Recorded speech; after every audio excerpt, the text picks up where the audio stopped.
Hey everybody, how you doing? It's Tom. We're doing the tow your home behind thing. How do you like my haircut? I just got a haircut today. So here we are today. We're down at REI, and if you look behind me, you can see I'm getting a roof rack installed on the pickup truck because we don't have enough space for everything. Say hi real quick, Andrew. Hey. Getting you ready. That's Andrew from REI. So we're gonna let him do his thing. I'm gonna take a quick walk down to Bed Bath & Beyond to try and get some last minute things, for the RV. Now possibly we're taking off tomorrow, but we're not sure because this thing keeps getting delayed and delayed and delayed. And it's getting to the point where our friends are saying, it's time for you to go already. And while I was driving here, I just ran into a good friend of mine. His name's Craig Holcomb. Shout out to Craig, best bartender in the Princeton area. Yep, right, Craig, I got you. Craig works at 153 over in Rocky Hill, and he reminded me that I have to continue to shoot the travel blog. So, here we are, and we are outside of, like I said, REI. I don't know if you can see that, but once again, where's that truck in the background?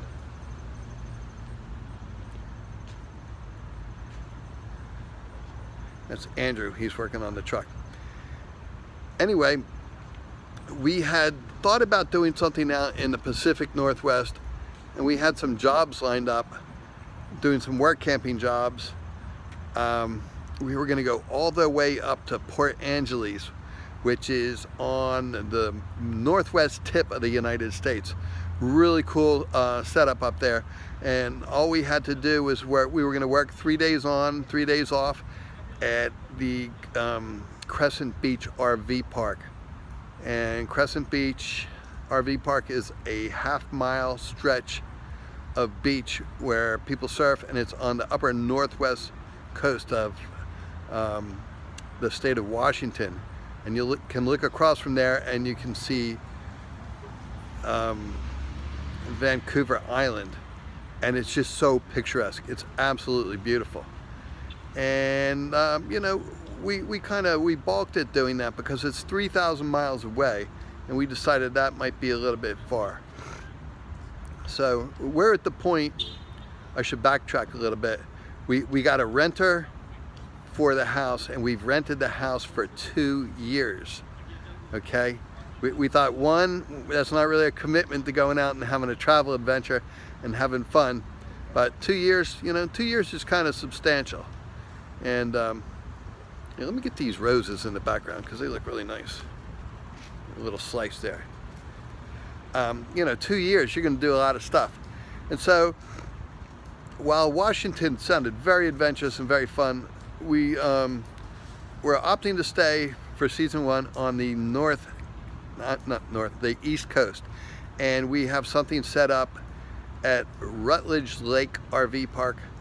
And that's going to be our first stop, and that is right outside of Asheville, North Carolina. And I hear there's so much fun stuff to do in Asheville. Everybody talks about it. It's in the Blue Ridge Mountains. It's about elevation of 2,000 feet. Asheville is a great town for live music.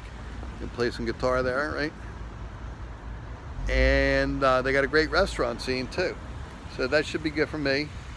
Maybe pick up some work there. But we want to check out Asheville for about 3 to 6 months and see what that's about.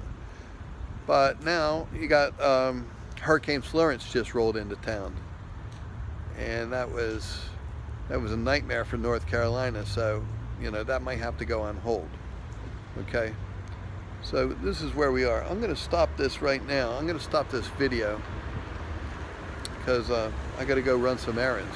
But I just wanted to update you people as to where we are. We're literally like maybe 1 day away from leaving. That we could possibly stay until Saturday.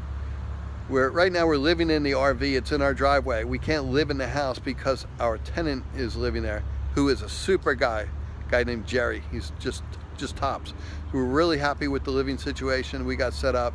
We're happy we didn't sell the house. We're happy we are renting the house. And we're happy that it's for 2 years. But Right now I'm down at, like I say, at REI over Mercer Mall, and they're installing a Thule cab rack on top of the pickup truck, because we haven't been able to sort out all the stuff that we're bringing along, you know, and we're bringing too much stuff. That goes without saying, that we're bringing too much crap that we're just not going to use. But this is going to make the cab a lot more livable. How are those guys doing there in the background? It's going to make the cab a lot more livable, and we're going to be able to not worry about bringing stuff as much. So, like I was saying, we are about, you know, the plan was to leave tomorrow. The plan was to leave today. It keeps getting pushed back, just like it got pushed back a couple months when I came down with kidney stones.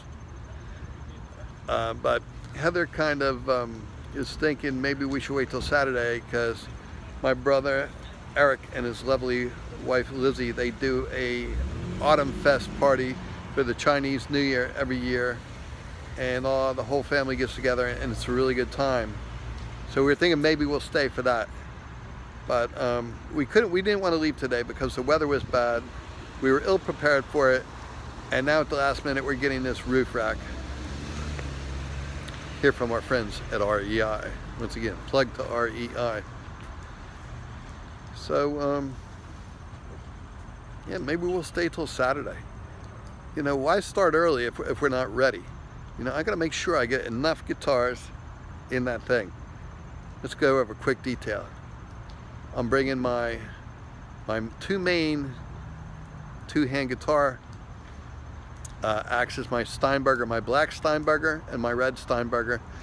One's my main one, one's a backup for the other one. That's my main bread and butter, is playing two-hand guitar on that Steinberger. And of course I have to bring an acoustic guitar too. And on top of that, you know, I want to bring my Fender Stratocaster, because I know I'm going to meet some fun people in some of these towns along the way, and we're going to get into some serious jamming. So, you know, I got the acoustic for campfire, I got the electric for jamming with people. So that's 4 guitars, right? The two-hand guitars, the one acoustic, and the Fender Strat, the electric. So that's 4 guitars. Now I'm also bringing a ukulele, and I got a ukulele for Heather, because Heather wants to play ukulele. And by the way, everybody, Heather says hi. She's not here right now because she's back at home talking to our 2 dogs who are just traumatized because they got haircuts like I did today. Okay? So Heather would give you a shout out if she was here. But she's at home right now, and I'm out here at the mall getting the roof rack installed. So back to the instruments. 4 guitars, 2 ukuleles, and I'm taking video of myself. Why, you don't want video? I'm taking video of me. I'm not taking video. I'm taking video of you now. I don't want to be in it. She does. She's on. Don't do it. She don't take my picture. She said, "Sir, you're not taking video, are you?" Of course I'm taking video. What do you think? You think I'm taking video of you in your car? I'm taking video of me. Now she's taking pictures of me. Oh, that's wonderful. Get the shirt. Why would I take pictures? That is too funny. So this is why we do these live things, because the people that you meet are absolutely crazy, and she probably still thinks I'm taking her picture. Let's see if she's going to come over here and start something. At any rate, back to the guitars. 4 guitars, 2 ukuleles, and I'm bringing my mandolin that Heather bought me over in Ireland, that I've had for a number of years now, but I've yet to learn how to play or conquer. And it's a beautiful instrument. And if we're going down to, you know, first stop in Asheville, I want to meet some people and learn how to play some bluegrass. So that's kind of what we're doing. Can't believe that woman. You're not taking my picture, are you? Don't take my picture. We are going to have a lot of fun. So, you know, if you haven't done it yet, go to Facebook, get on the Tow Your Home Behind page. We're on Instagram, we're on YouTube, we're on Twitter, and we also have a website, www.towyourhomebehind.com. Okay, so peace out, everybody. Love you, and looking forward for this adventure to start at any moment. Okay, take care.